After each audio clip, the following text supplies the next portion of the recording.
इब्तिदा है रब्बे ज़ीम के बाबरकत नाम से जो दिलों के भेद बखूबी जानता है। आज हम पावर पॉइंट का आगाज़ कर रहे हैं और माइक्रोसॉफ्ट पावर पॉइंट जो है ये प्रेजेंटेशंस का सॉफ्टवेयर है और माइक्रोसॉफ्ट ऑफिस पैकेज का ये हिस्सा है। आपको मैंने बताया था कि माइक्रोसॉफ्ट ऑफिस एक सूट है पूरा, जिसके अंदर एक पूरी लिस्ट है एप्लीकेशंस की जो ऑफिस रिलेटेड या एजुकेशन रिलेटेड जितने भी वर्क होते हैं वो इसके अंदर जो मैक्सिमम सॉफ्टवेयर एप्लीकेशंस हैं उनके अंदर इस्तेमाल होता है। तो आज हम MS पावर पॉइंट को देखने लगे हैं। MS पावर पॉइंट का मेरी कोशिश है कि जो इसका ओवरऑल लेक्चर है वो एक ही लेक्चर में हम कवर करें। बुनियादी किस्म का लेक्चर होगा, इसका एक डिटेल्ड लेक्चर भी होगा जो मैं इन फ्यूचर अपलोड करूंगा यूट्यूब पे। तो ये हमारे पास जो टास्क बार है उसके ऊपर हमें MS पावर पॉइंट का आइकन मिल रहा है और इसी तरह ये भी मिल रहा है। तो जैसे मैंने आपको बताया कि ये जो पावर पॉइंट है ये क्या है, प्रेजेंटेशंस का सॉफ्टवेयर है। इसकी एक्सटेंशन क्या है, .ppt। और MS वर्ड में हम पेज इस्तेमाल करते हैं लिखने के लिए, एक्सेल में शीट्स का इस्तेमाल होता है और इसी तरह यहाँ पर क्या चीज़ इस्तेमाल हो रही है, यहाँ पर स्लाइड्स का इस्तेमाल हो रहा है। तो बेसिक यहाँ से मैं मालूमात बताऊंगा, कोशिश करेंगे कि महदूद लेक्चर हो और उसी के अंदर ये कवर हो जाए। और इन फ्यूचर ज़रा प्रोफेशनल लेवल पे अगर कोई किसी की रिक्वायरमेंट होगी तो फिर हम इसको प्रोफेशनल लेवल पे तमाम इसकी कमांड्स और ऑप्शंस को लेके देखेंगे। तो अभी जो हम एग्जांपल लेंगे, हमारा जो इदारा है कैम्ब्रिज लैंग्वेज कॉलेज, इसको लेंगे और एक एग्जांपल लेंगे क्योंकि इसका इस्तेमाल जो बड़ी ऑर्गेनाइजेशंस हैं वो अपने प्रोजेक्ट्स की डिटेल में ब्रीफिंग अगर किसी को देनी हो तो उसके लिए इस्तेमाल करते हैं, या कॉलेज या स्कूल के अंदर अक्सर आपको प्रेजेंटेशन बना के लाने को कहा जाता है किसी टॉपिक के ऊपर। तो अभी हम टॉपिक लेंगे कैम्ब्रिज लैंग्वेज कॉलेज को, अपने इदारे को ही। हमारे पास इस टाइम ये एक स्लाइड मौजूद है। इसके इंटरफेस को अगर हम देखें तो ये ऊपर कौन सी बार है, टाइटल बार है, जैसे MS वर्ड के अंदर है, एक्सेल के अंदर है। तो ये साथ बताया करें, आप भी ना रिस्पांस दिया करें। तो उसके बाद है हमारा ये मेन्यूज़ हैं, ठीक है। तो मेन्यू के ऊपर आप क्लिक करेंगे तो ये इनकी जो मैक्सिमम मेन्यूज़ हैं जो स्टूडेंट क्लास वाले हैं हमारे वो कवर कर चुके हैं MS वर्ड और एक्सेल में। और इसी तरह यूट्यूब पे हमारे जो दूसरे लेक्चर्स मौजूद हैं, MS वर्ड की कंप्लीट सीरीज़ है और जो एक्सेल है वो तकरीबन मेजॉरिटी जो है मैक्सिमम उसके लेक्चर हमारे अपलोड हो चुके हैं। तो ये हमारे पास स्लाइड है और इसके अंदर हम यहाँ पर टाइटल लिखेंगे और यहाँ पे सब टाइटल या जो भी कोई आप थोड़ी बहुत डिटेल देना चाहते हैं अपने टॉपिक के हवाले से वो यहाँ पर आप दे सकते हैं। इनको प्लेस होल्डर बोला जाता है और इसको आप मूव भी कर सकते हैं और इसका ये जो लेआउट है इसको चेंज भी कर सकते हैं। जैसे मैंने कहा कि हम कैम्ब्रिज लैंग्वेज कॉलेज का लेंगे क्योंकि हम चाह रहे हैं कि 4 से 5 स्लाइडों के अंदर हमारा ये लेक्चर कवर हो जाए, आपको इसका कॉन्सेप्ट समझ आ जाए, इसके इस्तेमाल की समझ आ जाए, फिर आपको जो टॉपिक दिए जाएंगे उन पे आप अपनी प्रेजेंटेशंस बना सकते हैं। तो CLC मैंने लिखा है और इसका मतलब क्या है, कैम्ब्रिज लैंग्वेजेस कॉलेज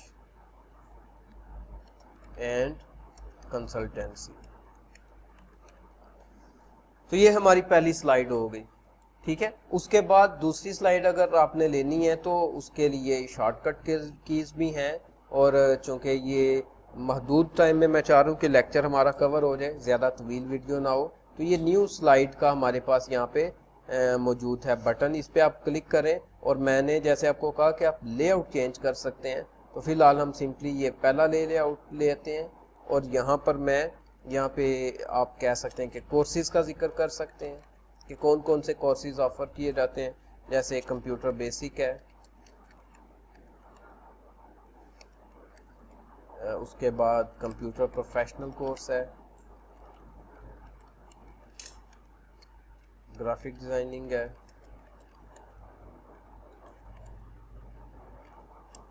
ब्लॉगिंग का है, वर्डप्रेस का है, दीगर और भी कोर्सेज हैं। इसी तरह इंग्लिश के भी कोर्सेज हैं। वैसे मैं एग्जांपल के लिए स्पोकन इंग्लिश लिख देता हूँ यहाँ पे फ़िलहाल। आइल्स भी है, ठीक है। तो इसका स्मॉल ही लिखते हैं ना, ठीक है। तो ये हमारे पास कोर्सेज की डिटेल आ गई है। प्लेस होल्डर को थोड़ा बड़ा कर लेते हैं। इसकी अलाइनमेंट आपने टेक्स्ट की जिस तरफ करनी है आप इसकी अलाइनमेंट कर सकते हैं, और ये चीज़ें आप MS वर्ड में पढ़ चुके हैं। जो YouTube पे देख रहे हैं वो भी MS वर्ड में हमारे लेक्चर्स ज्वाइन कर सकते हैं। इस बारे में अगर डिटेल वो जानना चाहते हैं तो पैराग्राफ का जो हमारा लेक्चर है MS वर्ड में, यहाँ पे आई बटन में मैं दे दूंगा, वो आप साथ देख सकते हैं। इसी तरह हम एक और स्लाइड लेंगे, यहाँ से ही न्यू स्लाइड पे क्लिक कर लेते हैं। कोर्सेज के बाद हम बिल्डिंग का लिख सकते हैं या स्टाफ का, क्योंकि हमने 5 स्लाइडें कवर करनी है। तो बिल्डिंग में हमारा ये आप कह सकते हैं रिसेप्शन है, ऑफिस है मेन, ठीक है, रिसेप्शन है, इंग्लिश लैंग्वेज क्लास है,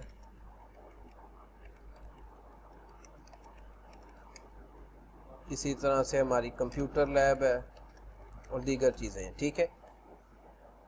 ये कवर हो गया। साथ में हम न्यू स्लाइड लेते हैं और यहाँ से हम स्टाफ में लिख देते हैं।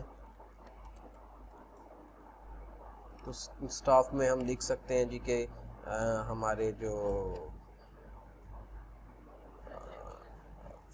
फाउंडर हैं या जो भी डेजिग्नेशन लिखे जाते हैं, हाँ डायरेक्टर बेहतर है, यहाँ पे वर्ड यूज़ कर लेते हैं। डायरेक्टर है, को डायरेक्टर है। आपने डिटेल में अगर लिखना हुआ इस हवाले से तो यहाँ पे हमारा जो ब्रोशर है वो ले लें और इसको डिटेल में लिख सकते हैं। इसी तरह से आप एडमिन स्टाफ लिख लें, उनको फर्दर भी लिख सकते हैं, और कंप्यूटर इंस्ट्रक्टर। साथ में यहाँ पर हम बिल्डिंग का कर लिया हमने, स्टाफ है, और आगे कॉन्टैक्ट डिटेल्स के हवाले से हम एक बना लेते हैं। और यहाँ पे आप जो भी कोई मोबाइल नंबर है या वैसे जो PTCL नंबर है, लैंडलाइन नंबर है, वो लिख लें। ईमेल एड्रेस लिख लें।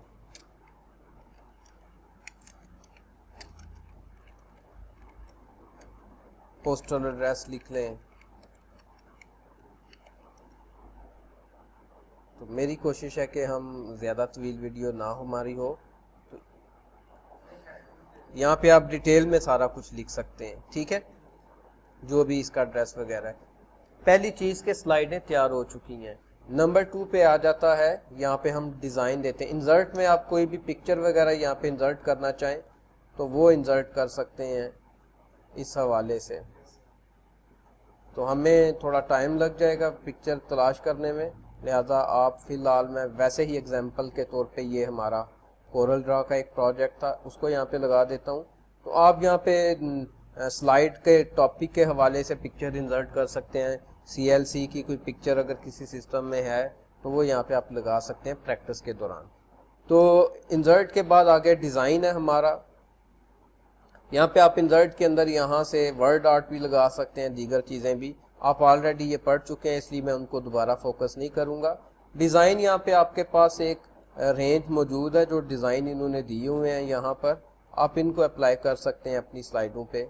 तो ये मैंने क्लिक किया और सारी स्लाइडों पे सेम डिज़ाइन आ गया। अगर आप डिफरेंट डिज़ाइन देना चाहते हैं तो जिस स्लाइड पे आप जो डिज़ाइन देना चाहते हैं उस स्लाइड को क्लिक करें और उस डिज़ाइन के ऊपर जाकर राइट क्लिक करें और अप्लाई टू सिलेक्टेड स्लाइड दूसरी ऑप्शन दे दें। आप क्लिक करेंगे तो वो स्लाइड यहाँ पे आ जाएगी। थर्ड पे मैं जाता हूँ और यहाँ पे इसको सिलेक्ट करके अप्लाई टू सिलेक्टेड स्लाइड, और नंबर 4 पे जाते हैं तो यहाँ पर भी ये मैं एक येलोइश कलर है तो अप्लाई टू सिलेक्टेड स्लाइड। तो ये हमारी जो स्लाइडें थी उनके ऊपर मैंने डिज़ाइन अप्लाई कर ली है। अब हमें इसको देना है टाइम या एनिमेशंस यहाँ से अगर लगानी है, जैसे फर्स्ट है तो इसको ये एनिमेशन लगा देते हैं। सेकंड पे क्लिक करता हूँ, ये दूसरी लगा देते हैं। यहाँ पे एनिमेशंस की एक पूरी रेंज है, आपको जो भी चाहिए आप यहाँ पे वो अप्लाई कर सकते हैं अपनी मतलूबा स्लाइड पे जाके।